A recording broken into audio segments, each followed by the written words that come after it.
General secretary Sreelatha പ്രദീപിന്റെ ആശയത്തിൽ നിന്ന് ഉരുത്തിരിഞ്ഞു വന്നതാണ് നെല്ലിക്കുളങ്ങര ഭഗവതിയുടെ നെന്മാറവേലയുടെയും ഐതിഹ്യങ്ങൾ പുതുതലമുറയ്ക്ക് മനസ്സിലാക്കി കൊടുക്കുവാനുള്ള ഈ കലാ സംരംഭം. പുതുതലമുറയ്ക്ക് മാത്രമല്ല, എല്ലാ പ്രായത്തിലുള്ളവർക്കും ഇതിന്റെ ഐതിഹ്യം മനസ്സിലാക്കുവാനും അത് വരും തലമുറകളിലേക്ക് പകർന്നു കൊടുക്കുവാനും ഉപകാരപ്പെടും വിധത്തിലാണ് ഈ കലാസൃഷ്ടി ഇവിടെ അവതരിപ്പിക്കുന്നത്. ചരിത്രവും ഭക്തിരസപ്രദവുമായ ഈ ഐതിഹ്യം നെല്ലിക്കുളങ്ങര ഭഗവതിയുടെ പാദങ്ങളിൽ സമർപ്പിച്ചുകൊണ്ട് ആരംഭിക്കുന്നു ഭഗവതി പുരാണം.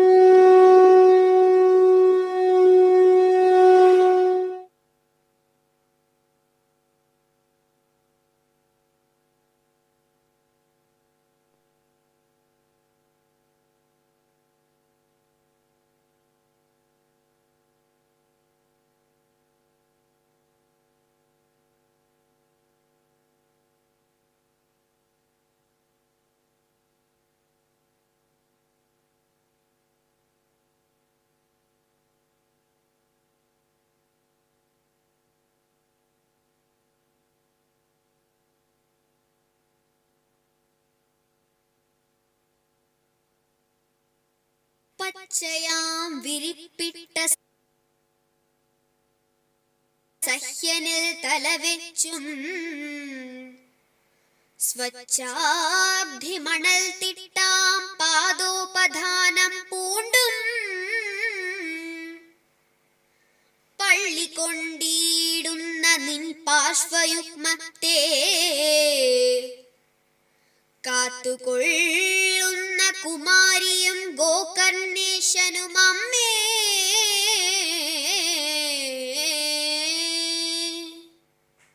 അമ്മേ ഭഗവതി, നെല്ലിക്കുളത്തിയമ്മേ കാത്തോളനെ. മാമേ മാമേ, ഇവിടെ ആരും ഇല്ലേ? ആ രാഘവ, നീ ഇന്ന് ലീവോ? ഹേ ഇല്ല, ഇനിയിപ്പോൾ 2 ദിവസം കഴിഞ്ഞാൽ വേലയ്ക്ക് ലീവ് എടുക്കണ്ടേ? അത് ശരിയാ, വേലയ്ക്ക് പാർവതിയും കുട്ടികളെയും കൂട്ടി നീ ഇവിടെ വാ. ഇത്തവണ വേല നമുക്ക് എല്ലാവർക്കും കൂടി ആഘോഷിക്കാം. രാജേഷും പ്രിയയും ശ്രീകുട്ടിയും നന്ദയും എല്ലാവരും ഇത്തവണ വരുന്നുണ്ട്. നീയും കുടുംബവും കൂടെ ആയാല് പിന്നെ വേല ഇവിടെ തന്നെ പൊടിപിടിക്കാലോ. അവരെപ്പോഴാ എത്തുക? നാളെ വൈകുന്നേരം. കുട്ടികളുടെ പരീക്ഷ നാളെയും കൂടി ഉണ്ട്. പരീക്ഷ കഴിഞ്ഞത് നാളെ വൈകുന്നേരം തന്നെ അവരെല്ലാം കൂട്ടി വാ. നിനക്ക് 2 ദിവസം ഇവിടെ നിന്ന് ജോലിക്ക് പോവാലോ. വേലയ്ക്ക് എല്ലാ വീട്ടിലും തിരക്കല്ലേ, കറണ്ട് നല്ല ഉപയോഗമാണ്. ഫീസ് അടിച്ചു പോയാൽ അപ്പ വിളിക്കായി. എല്ലാവിടേക്കും ഓടിയെത്താൻ ആള് കുറവാണേ. 1 മിനിറ്റ് ഇപ്പോൾ കറണ്ട് ഇല്ലാതെ ആർക്കും ഇരിക്കാൻ വയ്യല്ലോ. ചൂട് സഹിക്കാൻ പറ്റില്ലടാ. ഫാന് മാത്രം പോരാ, AC-യും വേണം. എന്നാലേ പാലക്കാടൻ ചൂടിൽ പിടിച്ചു നിൽക്കാൻ പറ്റൂ. അതെ അതെ, ഇനിയിപ്പോൾ 2 മാസം ആലോചിക്കാൻ വയ്യ ചൂടേ. എന്നാ ഞാൻ പോട്ടെ. കണിമംഗലം ഭാഗത്ത് കറണ്ട് പോയി രാവിലെ തന്നെ. ആളെ വിട്ടിട്ടുണ്ട്, എന്തായോ പോയി നോക്കട്ടെ. നീ നാളെ കുട്ടികളുടെ പരീക്ഷ കഴിഞ്ഞതും അവരെയും കൂട്ടി വാ. ശരി മാമേ, എന്നാ നാളെ കാണാം. അമ്മായി എവിടെ? ഇന്ന് അവരുടെ സ്കൂൾ മേറ്റ്സിൻ്റെ ഗെറ്റ് ടുഗദർ. വൈകുന്നേരം ആവും എത്തുമ്പോൾ. ഡാൻസ് കളിച്ച് കൈയും കാലും ഉളുക്കാതെ വന്നാൽ മതി. എന്നാ ശരി. ഓക്കേ.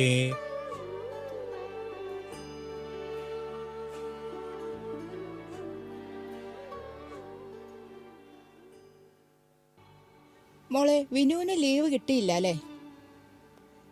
ഇല്ലമ്മേ, വിനുവേട്ടൻ ആകെ ഡെസ്പ് അടിച്ചിരിക്കുന്നു. രാജേഷ് ഏട്ടനും പ്രിയയും എപ്പോഴാ എത്തുക? കുറച്ച് നേരത്തെ വിളിച്ചിരുന്നു. 1 മണിക്കൂറാവും എന്ന് പറഞ്ഞു. വിളിച്ചിട്ട് 1/2 മണിക്കൂർ കഴിഞ്ഞു. ഇപ്പൊ എത്തും. മുത്തശ്ശ, ഇന്ന് അമ്പലത്തിൽ പോണം ട്ടോ. പിന്നെന്താ, പോവാലോ. വൈകുന്നേരം നിനക്ക് കൂട്ടായി നീരജും ശ്രുതിയും എത്തൂലോ. അത് കലക്കി. നന്ദു, വേല നമ്മൾ സൂപ്പറാക്കും. ഹേ, ആ രാജുവിനെ കണ്ടില്ല. മോട്ടർ നേരാക്കാൻ ഇന്നലെ വരാന്ന് പറഞ്ഞതാ. അവൻ രാവിലെ വന്ന് നേരാക്കിയിട്ട് പോയി. അവനോട് അത്യാവശ്യത്തിന് വിളിച്ച ഫോൺ എടുക്കാൻ പറയണം. എപ്പോഴാ AC-യും ഫാനുമൊക്കെ പണിമുടക്കുക എന്ന് പറയാൻ പറ്റില്ല. അവന് വേലയും വിരുന്നുകാരും ഒക്കെ ഉണ്ട്, നമുക്ക് മാത്രല്ല. മുത്തശ്ശ, ഇന്ന് അമ്പലത്തിൽ എന്താ പ്രോഗ്രാം ഉണ്ടാവുക? ഇന്നത്തെ പ്രോഗ്രാം കുമ്മാട്ടി. വലിയ മുളയിൽ പൂവ് വെച്ച് അലങ്കരിച്ച് ആർപ്പ് വിളിച്ച് നമുക്കതൊക്കെ ഇന്ന് നേരിട്ട് കാണാലോ. ഇതൊക്കെ എന്തിനാ ചെയ്യുന്നത് മുത്തശ്ശ? തുടങ്ങി അവളുടെ സംശയങ്ങള്. അമ്മയ്ക്കറിയോ എന്തിനാണെന്ന്? പൊടി. ആ, അത് തലമുറകളായി ചെയ്തു വരുന്ന ഐതിഹ്യങ്ങളാണ്. മോൾക്ക് മാത്രമല്ല, നിന്റെ അമ്മയ്ക്കും അമ്മാവനും അമ്മായിക്കും ഒന്നും ഈ ഐതിഹ്യങ്ങൾ അറിയില്ല. അവരെല്ലാവരും വരട്ടെ, മുത്തശ്ശൻ എല്ലാവർക്കും ഡീറ്റെയിൽ ആയിട്ട് പറഞ്ഞു തരാം. പോരെ? ഓക്കെ മുത്തശ്ശ. ആ, വാ വാ വാ. വിനുവിന് വരാൻ പറ്റിയില്ല അല്ലേ? ലീവ് കിട്ടുന്ന വിചാരിച്ച്, പക്ഷെ ലാസ്റ്റ് മൊമെന്റില് പണി പറ്റിച്ചു. നാളെ ബാംഗ്ലൂർക്ക് പോകുന്നു. ആ, ദേവിയുടെ ഉത്സവം എല്ലാ കൊല്ലവും ഉണ്ടല്ലോ. നിങ്ങൾ എപ്പത്തി? ദാ കുറച്ചു നേരമായുള്ളൂ. വാ. അച്ഛാ, രാഘവേട്ടൻ വരില്ലേ? അവരെല്ലാവരും ഇപ്പോൾ എത്തും. കുട്ടികളുടെ പരീക്ഷ ഇന്നൂടെ ഉണ്ട്. അമ്മ എവിടെ? നിനക്ക് എത്ര ദിവസം ലീവ് ഉണ്ട്? വേല കഴിഞ്ഞ് പിറ്റേ ദിവസം തന്നെ പോണം. എന്താടാ 2 ദിവസം എക്സ്റ്റെൻഡ് ചെയ്യേ? നോക്കട്ടെ, നല്ല വിശപ്പ്. രാവിലെ നേരത്തെ ഇറങ്ങിയതല്ലേ. ആ, എന്നാ വാ. നിനക്ക് വിശപ്പില്ലടി കാന്താരി? അവള് വിശക്കുന്നു എന്ന് പറഞ്ഞ അന്ന് ഇടിയും മഴയും ഉണ്ടാവും. അയ്യോ വേണ്ട വേണ്ടേ, വേല കഴിഞ്ഞ് വിശക്കുന്നു എന്ന് പറഞ്ഞാ മതി.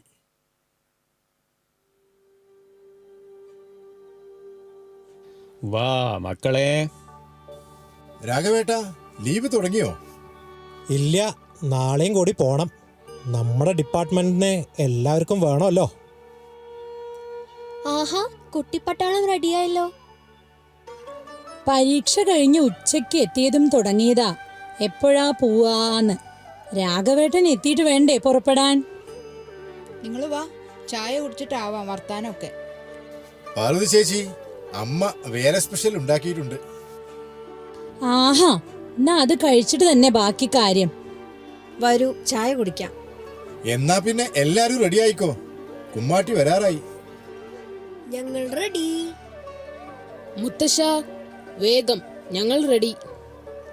എന്നാ എല്ലാവരും ഇറങ്ങുകയല്ലേ?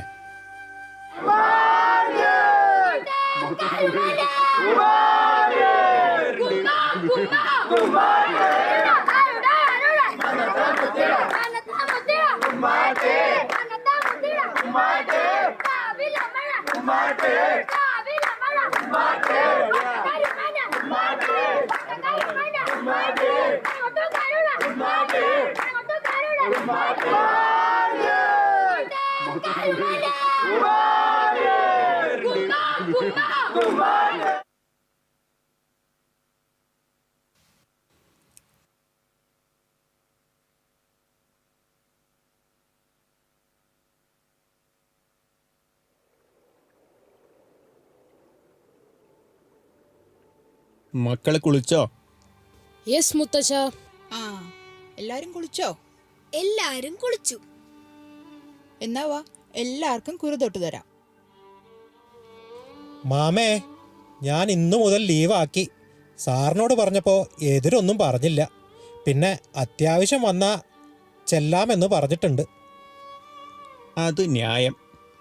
എമർജൻസി കേസിന് പോണം. അല്ല, രാവിലെ അമ്പലത്തേക്കൊക്കെ പോയോ? ഇല്ല, അമ്മുമ്മ കുറുതൊട്ട് തന്നു. രാഘവ, നീ കഴിച്ചോ? നല്ല വിശപ്പ്. എന്നാ എല്ലാരും വരൂ, ബ്രേക്ക്ഫാസ്റ്റ് കഴിക്കാം. ആ രാഘവേട്ട, ലീവ് കിട്ടിയോ? ഒപ്പിച്ചു. അവിടെ ഇരിക്കുമ്പോ മനസ്സ് മുഴുവൻ ഇവിടെ അല്ലേ. എല്ലാരും വരൂ, ബ്രേക്ക്ഫാസ്റ്റ് റെഡി. വാട പിള്ളേരെ, അത് കഴിഞ്ഞിട്ടാവോ അടുത്ത പരിപാടി. മുത്തശ്ശ, അത് കഴിഞ്ഞ പറഞ്ഞു തരുമോ? എന്ത്? മുത്തശ്ശൻ എല്ലാവർക്കുമായി നെല്ലിക്കുളങ്ങര ഭഗവതിയുടെ കഥ പറഞ്ഞു തരും. എന്നാ പിന്നെ ബ്രേക്ക്ഫാസ്റ്റ് കഴിഞ്ഞിട്ടിരിക്കാം. ആ, അതാ നല്ലത്.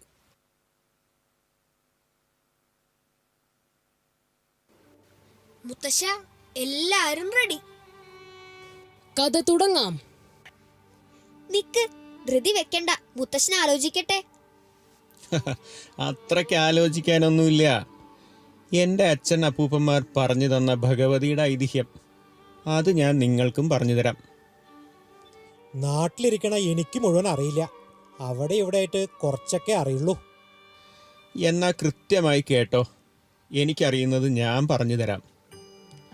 നിങ്ങൾ അടുത്ത തലമുറയ്ക്ക് ഇത് പറഞ്ഞു കൊടുക്കണം.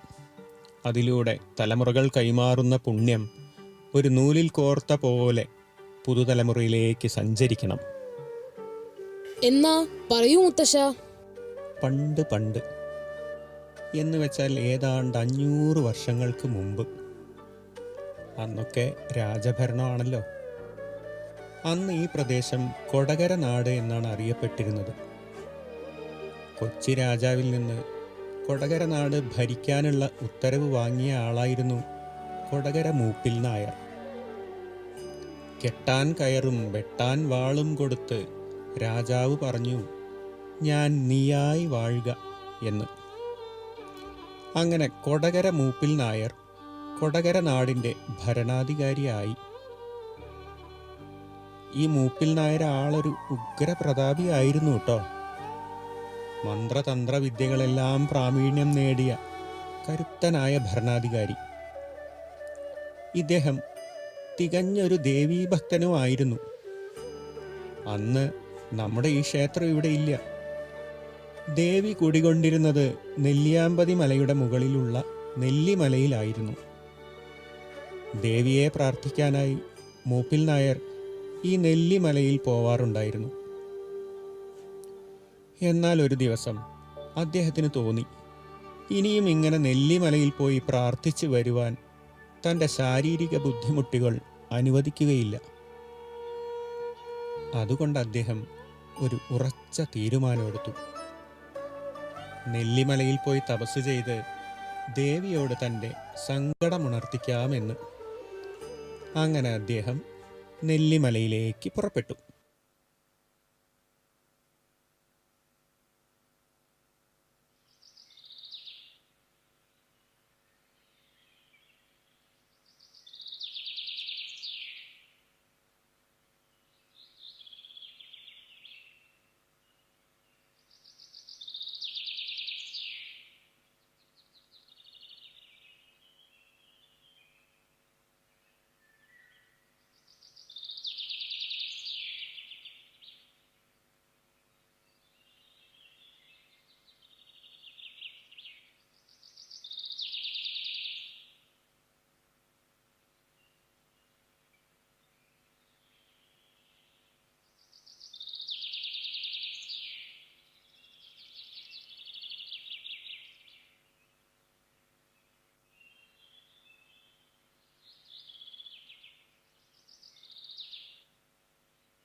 പ്രശ്നവശാൽ നോക്കുമ്പോ ഭക്തരിൽ ഭക്തയായ ദേവി ഭക്തന്റെ കുടപ്പുറത്ത് അഗതയായി. അമ്മേ ദേവി മഹാമായേ, അടിയങ്ങളെ കാത്തുകൊള്ളണേ. ദേവി ഈ സ്ഥാനത്ത് കുടികൊള്ളുവാൻ തീരുമാനിച്ചിരിക്കുന്നു. അങ്ങുന്നേ അതിനു വേണ്ട ഏർപ്പാട് ചെയ്യണം. അമ്മേ മഹാമായേ ദേവി കാത്തുകൊള്ളണേ. അടിയന്റെ സങ്കടം നീ കേട്ടു. അവിടുത്തെ ഇഷ്ടം പോലെ ഇവിടെ തന്നെ കുടിയിരുത്തിക്കൊള്ളാമേ. അടിയങ്ങളെ കാത്തുകൊള്ളണേ.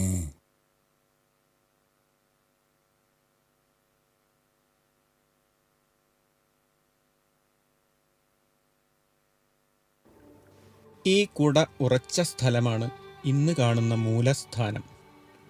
അതിനടുത്തുള്ള കോതകുളത്തിലാണ് മൂപ്പിൽ നായർ ഇറങ്ങി കുളിച്ചത്. ഇതിനടുത്ത് തന്നെയായിരുന്നു കൊടകര മൂപ്പിൽ നായരുടെ ആസ്ഥാനം. ഇന്ന് നെമ്മാറയിൽ നിന്നും അയിലൂരിലേക്ക് പോകുന്ന റോഡ് മൂലസ്ഥാനത്തെയും കോതകുളത്തെയും രണ്ടായി തിരിച്ചിരിക്കുകയാണ്. മൂലസ്ഥാനത്ത് മണ്ണിനടിയിൽ ഒരു വട്ടശിലയുണ്ട്. അതിൽ ദേവീശക്തിയുണ്ട്. യഥാവിധി ആ സ്ഥാനത്ത് ഈ വട്ടശിലയെ പ്രതിഷ്ഠിക്കണമെന്നും ദേവി മൂപ്പിൽ നായർക്ക് സ്വപ്നം കാണിച്ചു കൊടുത്തു. ഇന്ന് മൂലസ്ഥാനത്ത് ആ വട്ടശിലയും അതിന് നടുവിൽ ഒരു ശൂലവുമാണ് പ്രതിഷ്ഠ. മൂലസ്ഥാനത്തിൻ്റെ തൊട്ടരികിൽ പടിഞ്ഞാറ് ഭാഗത്തുള്ള കെട്ടിടത്തിൽ ഇരുന്നാണ് മൂപ്പിൽ നായർ കൊടകര ഭരിച്ചിരുന്നത്. അല്ല മാമേ, അപ്പോ ഇന്ന് കാണുന്ന നെല്ലിക്കുളങ്ങര ക്ഷേത്രം എങ്ങനെ ഇവിടെ വന്നു? അതോ, മൂപ്പിൽ നായർക്ക് സ്വപ്നത്തിൽ ദേവിയുടെ അരുളിപ്പാട് ഉണ്ടാവുന്നു. നെമ്മാറയുടെ അതിർത്തിയിൽ വനത്തോട് ചേർന്ന് ഒരമ്പലം പണിയുവാനും ദേവിയെ മാറ്റി പ്രതിഷ്ഠിക്കുവാനും പറഞ്ഞു. ഇതേ സമയം കുറച്ച് കിഴക്ക് മാറിയുള്ള ഒരു സ്ഥലത്തുള്ള മൂത്താശാരിക്കും ഇതേ സ്വപ്നം കാണുകയും നെല്ലിക്കുളങ്ങര ഭഗവതിയുടെ വിഗ്രഹം കൊത്തുന്നതിനു വേണ്ടി അന്നത്തെ മൂപ്പിൽ നായരെ കണ്ട് സ്വപ്നകാര്യം ഉണർത്തിക്കുകയും രണ്ടുപേരും കൂടെ കണ്ട സ്വപ്നത്തിൻ്റെ ഫലമായി അന്ന് മൂലസ്ഥാനത്ത് നിന്ന വലിയൊരു നെല്ലിമരത്തിൻ്റെ തടിയിൽ ഇന്ന് കാണുന്ന വിഗ്രഹം കൊത്തിപ്രതിഷ്ഠിക്കുകയും ചെയ്തു. അച്ഛാ, അപ്പൊ ഈ വേലയുടെ ഐതിഹ്യം എന്താ? ഗൗരിയെ, ഇത്തിരി വെള്ളം തരൂ.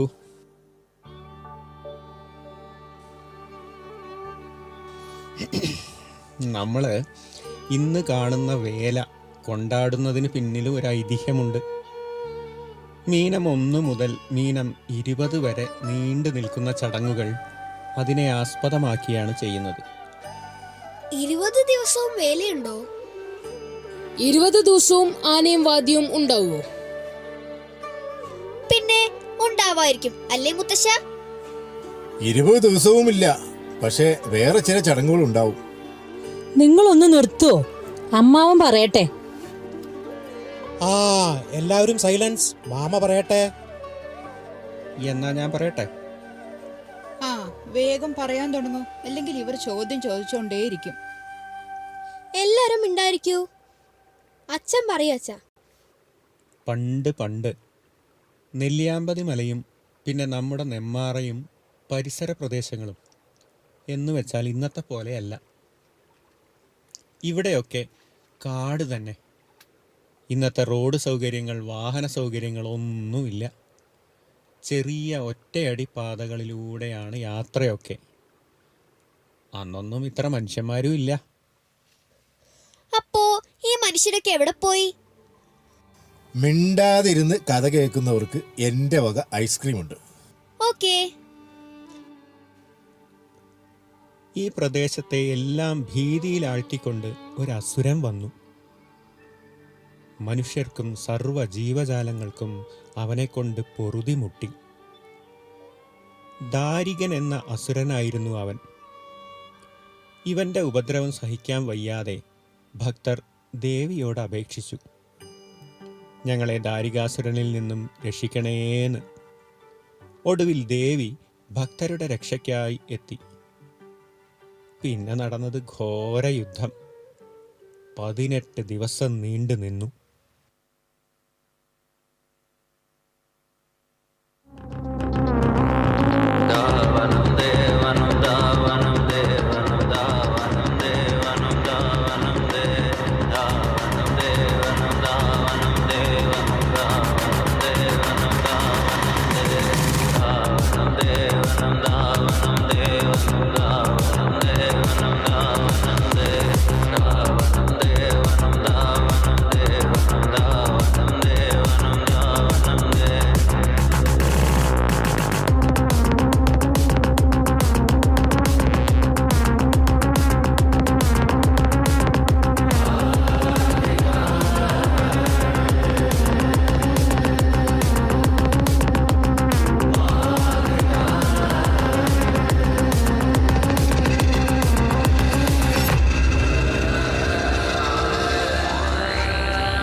जयन्ते मङ्गलाकाली भद्रकाली कपालिनी दुर्गा क्षमा शिवा धात्री स्वाहा स्वदा नमोऽस्तु ते।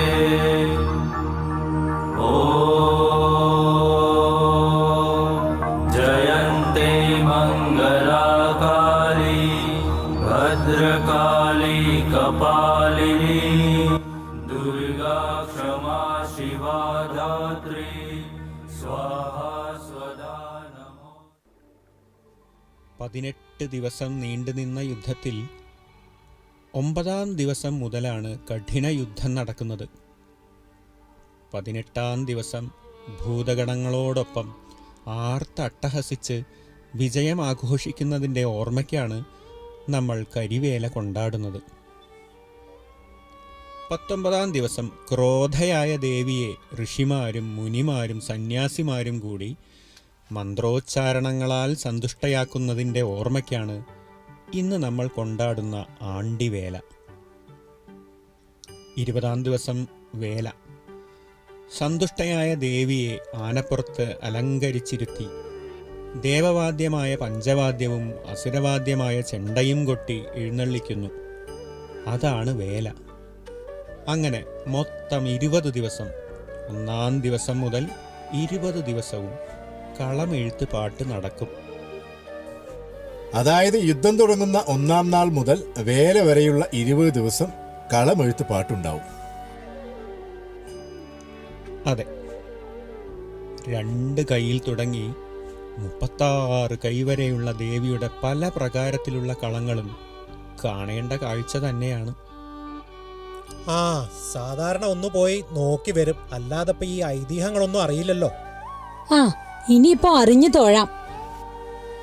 എല്ലാ ദിവസവും കളമെഴുത്ത് പാട്ട് തൊഴണം, എന്നിട്ട് വേലയും കാണണം. അപ്പോഴാണ് അതിനൊരു പൂർണ്ണത വരിക. അടുത്ത വർഷം മുതൽ ഞാൻ ഏതായാലും കളമെഴുത്തു പാട്ട് മുഴുവൻ കണ്ടു തൊഴും. എന്തായാലും ഞാനും രാഘവേട്ടന്റെ കൂടെ വന്ന് തൊഴും. ഞങ്ങളെയും കൂട്ടില്ലേ അമ്മേ? ആ നോക്കാം, പരീക്ഷ സമയമല്ലേ.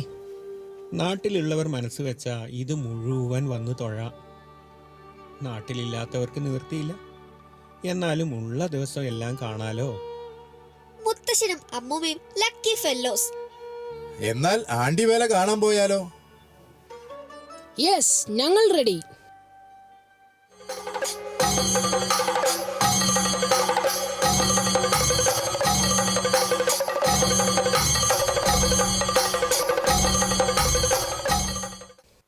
വാ വാ മക്കളെ, വേഗം കഴിച്ച് റെഡിയാവൂ. ഇപ്പൊ പഞ്ചവാദ്യം തുടങ്ങും.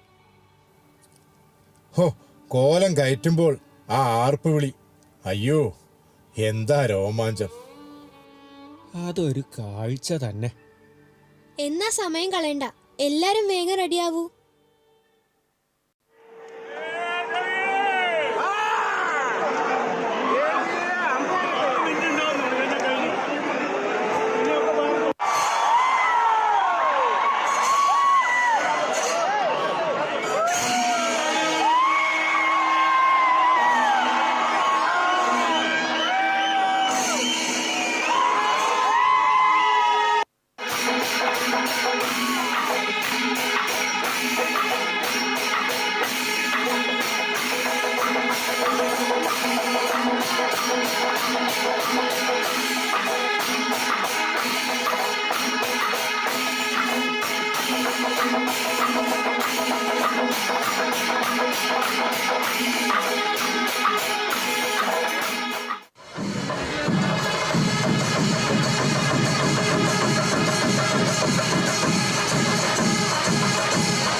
മക്കൾക്ക് കഥയും വേലയും ഒക്കെ ഇഷ്ടമായോ?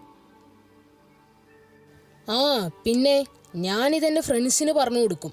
അവർക്കൊന്നും ഇതറിയില്ല. Very good.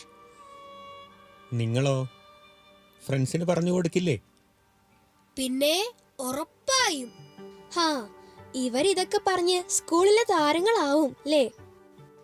പിന്നെ ഒരു കലക്ക് കലക്കും. നീ ആദ്യം ഇത് അച്ഛന് പറഞ്ഞു കൊടുക്കണം. അത് പിന്നെ പറയാനുണ്ടോ? ആദ്യം അച്ഛന്, പിന്നെ ഫ്രണ്ട്സിന്. മിടുക്കി. എന്നാ എല്ലാവരും വരൂ, ഒരു സെൽഫി എടുക്കാം. ഇനി എല്ലാ വർഷവും നമുക്ക് ഇതുപോലെ ഇവിടെ ഒരുമിച്ച് വേല ആഘോഷിക്കണം. പറ്റാവുന്നവർ നേരത്തെ എത്തണം. എന്താ, ഓക്കെ അല്ലേ? വേണ്ടത നിശം മികവോടു നൽകി തക്കത്തിൽ എന്നും അവരെ പരിപുഷ്ടരാക്കി ദുഃഖത്തിൽ നിന്നു വിരവിൽ കരകേറ്റിയിടുന്ന നെല്ലിക്കുളങ്ങരയിൽ വാഴുമുമേ തൊഴുന്നേ. നെല്ലിക്കുളങ്ങര